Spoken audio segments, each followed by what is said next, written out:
vous invite à rentrer au cœur de ce château d'Azay-le-Rideau. L'histoire d'Azay-le-Rideau prend ses racines dès 1119. S'il s'appelle ainsi, c'est en hommage à l'un de ses premiers chevaliers, le chevalier Ridel, et non Rideau, qui entreprend l'édification d'une forteresse destinée à protéger la route entre Tours et Chinon. Ce premier château que vous voyez derrière moi a été détruit lors d'un incendie en 1418, un incendie provoqué par Charles VII afin de déloger les troupes bourguignonnes qui l'occupaient.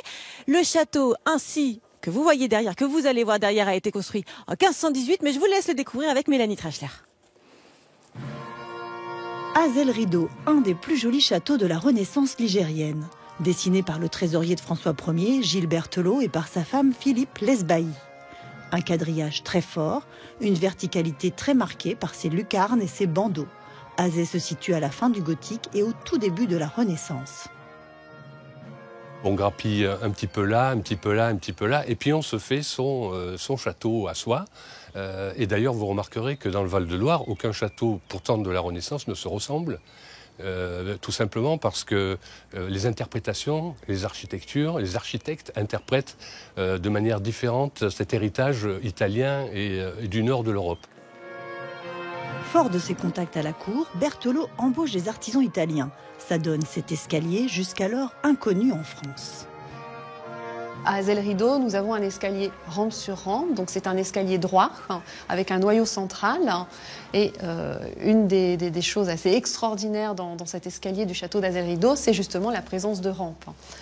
Donc un escalier qui est confortable à monter avec des paliers, donc qu'on appelle des repos à l'époque. Ces repos sont ouverts sur l'extérieur par des grandes loggias, donc on voit ici évidemment l'influence italienne. D'époque aussi cette charpente en chêne originaire de la forêt de Chinon. À l'étage inférieur, la chambre raffinée de Madame Lesbailly. Au XVIe siècle, cette chambre était un véritable espace de vie pour recevoir, manger et même travailler. Une pièce nattée de jonc pour réguler la température. À la Renaissance, on utilisait bien évidemment des tapisseries pour isoler les pièces, pour les décorer aussi bien évidemment, mais aussi le jonc tressé. Donc ce savoir-faire s'est perdu en France et aujourd'hui, le château d'Azay-le-Rideau est le seul château où l'on a ce type de revêtement mural. En 1529, Gilles Berthelot sera accusé de malversation.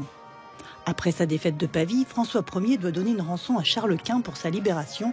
Il ira chercher l'argent où il y en a, chez les trésoriers. Berthelot devra s'exiler à Metz et n'achèvera jamais Azay-le-Rideau. Pour l'admirer entouré d'eau, il faudra attendre le XIXe siècle.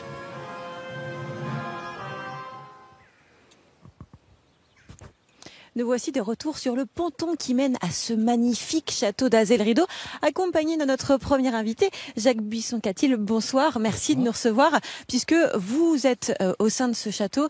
On va dire que vous nous recevez dans votre château, que vous connaissez par cœur, un château Renaissance. Oui, tout à fait, un château Renaissance qui, dans sa forme actuelle, date du premier quart du XVIe siècle, même s'il a été remanié par la suite, assez largement pour certaines de ses parties. Effectivement, nous avons là un château de la première Renaissance française et qui est souvent considéré comme appartenant à la quintessence de la Renaissance française. Contrairement à d'autres châteaux du centre Val-de-Loire, c'est vraiment un bijou de cette époque-là, parce que il est particulier. Il est tout à fait considéré comme un joyau, et c'est le terme qui revient très souvent, même comme un diamant taillé, comme disait Balzac. Effectivement, il présente quelques particularités qui font de ce château Renaissance, un château tout à fait à part dans le Val-de-Loire. On en a vu un petit peu des particularités, notamment si vous deviez en choisir une qui vous a marqué. Moi, évidemment, c'est cet escalier à loggia déjà, vers lequel nous progressons là, qui est tout à fait remarquable et qui diffère notamment de certains escaliers que l'on peut retrouver dans notre château du Val-de-Loire. Mais il y a aussi beaucoup d'autres choses, et notamment le parc et toute l'eau qui entoure ce château. Alors Jacques, justement, prenons un petit peu de hauteur et regardons des magnifiques images vues du ciel en drone, des images où l'on peut apercevoir un domaine de combien d'hectares, Jacques? 5 hectares. 5 hectares. Et ce miroir d'eau, eau autour du château. D'où provient cette eau? C'est une rivière, c'est une poche? Alors c'est l'Indre qui passe et qui passait à l'origine à proximité du château, mais des aménagements divers au cours des siècles ont été effectués, notamment au XIXe siècle par les marquis de Biencourt, qui ont réalisé ces miroirs d'eau qui font en sorte que ce château semble flotter sur l'eau aujourd'hui. Merci beaucoup Jacques de nous avoir donné toutes ces précisions. Je vous propose à présent de découvrir les parfums à l'époque de la Renaissance. Regardez. Solide, hein, comme on pratiquait à la Renaissance, c'est-à-dire on utilisait des produits à base de cire, d'huile parfumée, et on se parfumait comme ça, on mettait son doigt, et puis on se parfumait où on voulait. Ce parfum, c'est celui de la reine Margot, une fragrance composée d'ambre, de musc et de jasmin que Nicolas de Bari a pu reconstituer grâce au carnet de comptabilité de la cour. Elle utilisait les matières premières et ensuite elle les mélangeait, ça donnait une pâte et donc ça donnait un parfum solide. Qu'est-ce que ça reflète de la personnalité de la reine Margot ? La sensualité, parce qu'on est dans un parfum extrêmement sensuel, extrêmement puissant, et le goût pour les choses originales et personnelles, parce qu'elle faisait elle-même son parfum. C'est son choix, c'est fait à la maison. Période de renouveau artistique et architectural, la Renaissance a permis des innovations sans précédent dans la parfumerie. L'ouverture de nouvelles routes commerciales y fut pour beaucoup. On va chercher les matières premières en Asie directement. On ne passe plus par Venise, on ne passe plus par le sultan de Turquie. On va directement. Donc ça amène beaucoup plus de matières premières et à des prix plus accessibles, encore que très chers. Et puis, il y a la découverte par les Arabes de l'alcool. Et donc, on va commencer à utiliser l'alcool en parfumerie à partir de la Renaissance. De ces nouveautés, l'astrologue et apothicaire Nostradamus se saisit en 1555 et rédige un traité des fardements, dans lequel Nicolas de Bari a puisé une recette composée d'un ingrédient ultramoderne à l'époque.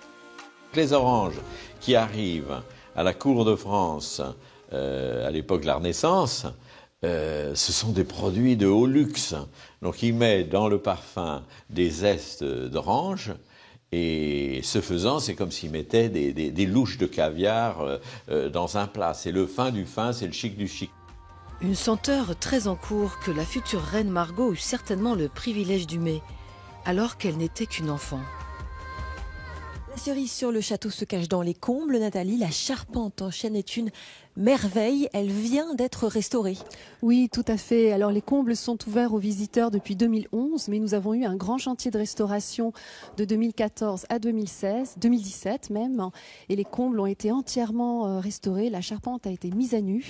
Un travail tout à fait exceptionnel pour pouvoir permettre à nos visiteurs de découvrir cette charpente Renaissance d'un genre incroyable. D'un genre incroyable. Le comble en usage est dit ici à surcroît. Expliquez-nous. Oui, tout à fait. Alors si vous observez bien, vous remarquerez que la charpente repose sur les murs et non pas directement sur le niveau du plancher. On le voit très bien. Voilà, ça permet de récupérer un décalage qu'il y a dans la grande salle qui se trouve juste en dessous et qui est plus haute que toutes les autres salles du château, mais aussi donc de ménager un espace suffisant pour y stocker des marchandises, puisque le comble servait évidemment de grenier à la Renaissance.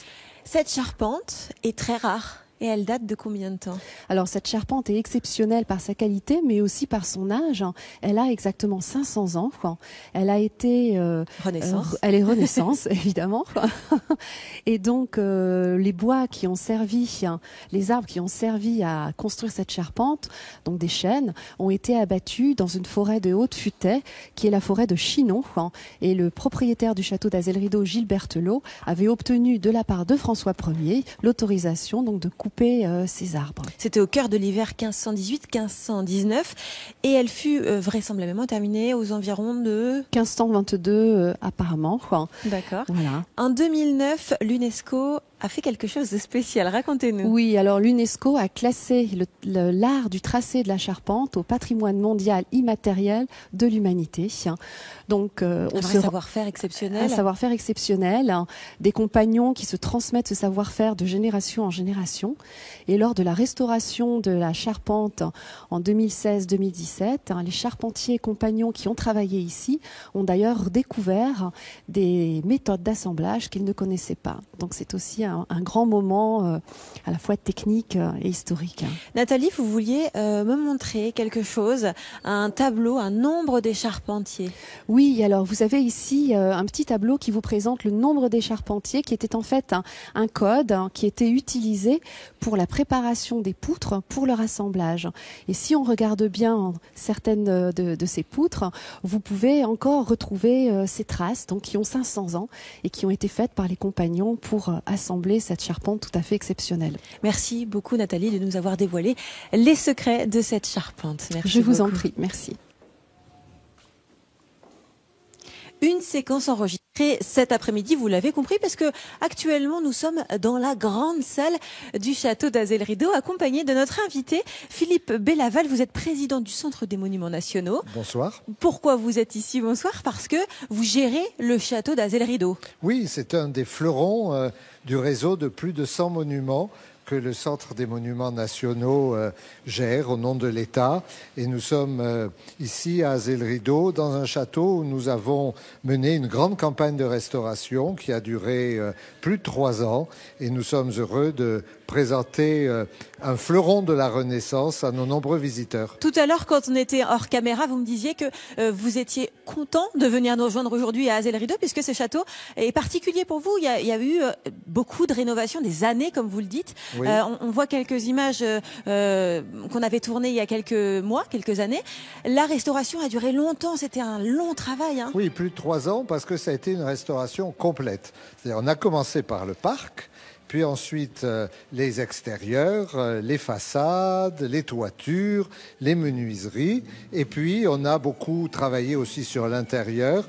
Tout le rez-de-chaussée a été remeublé. Et puis, cet espace du premier étage, nous avons installé, vous voyez, toute une animation des automates qui retracent les fastes des banquets de la Renaissance. Alors voilà, on voit ça devant nous. Et c'est une salle Renaissance, on peut dire oui, cela absolument. également. Puisque sur les murs, il y a des tapisseries de Oui. Renaissance. Là, vous avez confectionné un buffet comme à l'époque.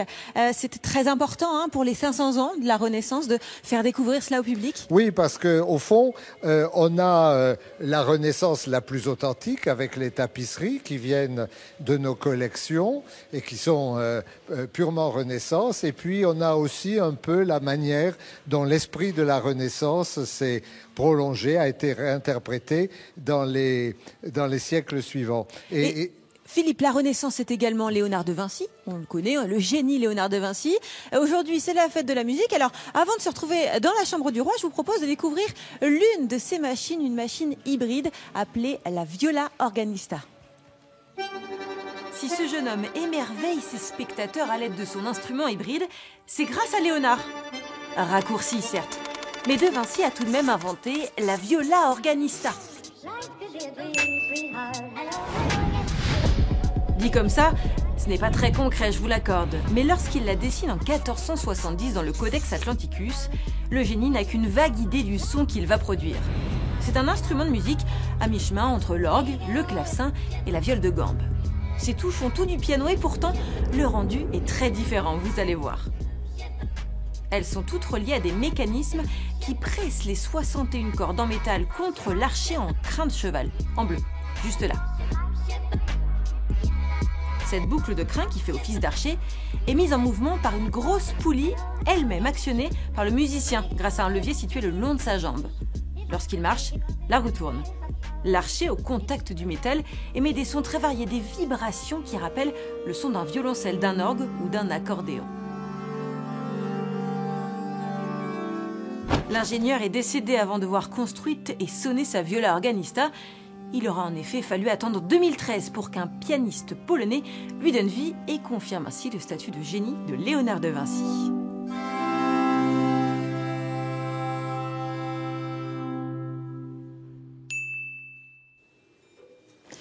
Nous en avons profité pour nous rendre dans la chambre du roi, dont nous avons parlé tout à l'heure, où nous avons des automates. On en parlait. Expliquez-nous pourquoi c'était important.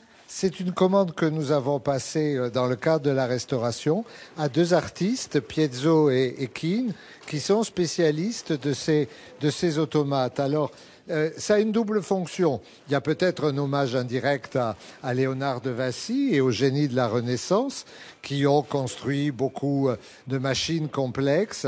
Mais il y a aussi le souci d'émerveiller nos visiteurs parce que voilà, Azé est un château magique et petits et grands sont contents de voir ces automates qui ponctuent la visite d'ambiance féerique. C'était important de mêler deux arts, on va dire la Renaissance, l'époque de la Renaissance avec l'art contemporain. Oui, c'est un art contemporain assez raisonnable, vous en conviendrez, mais je crois que c'est très très important parce que les visiteurs sont évidemment des gens d'aujourd'hui et donc quand ils visitent un monument historique, il faut bien qu'ils fassent le pont entre la période évoquée par le château et puis aujourd'hui. Et ces œuvres font un peu le lien entre ces deux époques en prenant le meilleur des deux. La restauration avec ces nouveaux automates a permis à de nombreux visiteurs de venir en nombre. Ça a augmenté la fréquentation. Oui, beaucoup. C'est-à-dire que, en fait, si vous voulez, on dit Azay-le-Rideau, c'est le bijou des châteaux de la Loire. Mais avant la restauration, quand les visiteurs venaient, ils étaient un peu déçus parce qu'ils trouvaient le bijou un peu terni ou défraîchi. Alors que grâce à la restauration, voilà, il n'y a plus de déception et il y a une ambiance vraiment féerique. Et j'espère qu'ils seront très nombreux à venir cette année à l'occasion. Merci beaucoup, Monsieur Bellaval, d'avoir été notre invité. Je vous propose de découvrir un groupe Tourangelle, une formation de Tourangelle devenue en 30 ans une référence de la musique Renaissance. Regardez.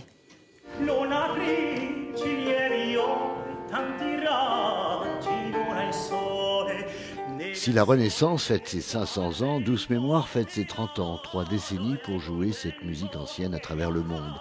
Cette formation Racine Tourangelle a choisi pour son anniversaire de s'installer le temps d'une soirée au Grand Théâtre de Tours.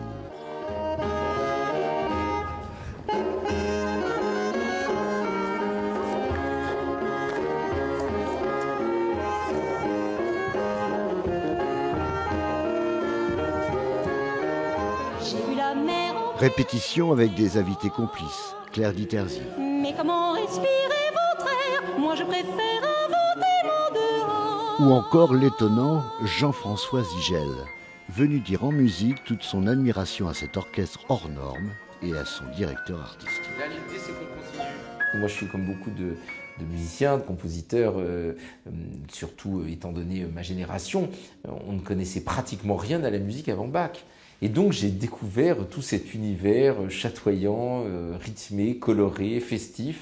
C'est une musique de la danse, c'est une musique de la joie, c'est une musique dans laquelle il y a une part d'improvisation, ce qui évidemment moi, me fait très plaisir.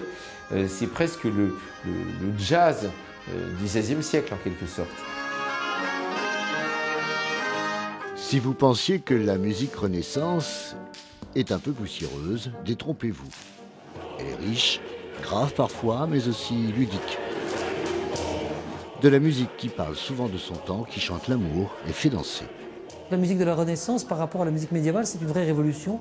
En effet, avec un accroissement des voix, avec une expansion extraordinaire de la musique. Et la prochaine révolution qui interviendra, c'est la révolution baroque. Mais il y a comme ça 2 siècles extraordinaires de foisonnement musical avec des immenses compositeurs qui sont évidemment contemporains des génies qu'on connaît tous, qui sont les contemporains de Léonard de Vinci, évidemment, mais aussi bien de tous les grands peintres italiens du XVIe siècle ou des grands personnages, que ce soit Erasme, que ce soit Rabelais, que ce soit François Ier, que ce soit Henri VIII, mais je pourrais en parler pendant des heures. C'est une période incroyable. Des instruments anciens qui deviennent tellement modernes, une renaissance qui permettra à la musique de s'ouvrir vers le monde, qui donnera des bases aux sonorités contemporaines.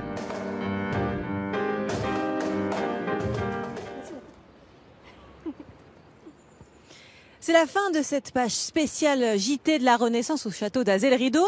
La semaine prochaine, vendredi prochain, nous serons accompagnés de toute l'équipe, bien évidemment, mais également de Denis Gannet-Meyer à Chambord. Et comme c'est la fête de la musique aujourd'hui, je vous propose de se quitter en musique avec l'une des guides du château, Cécile Sauquet.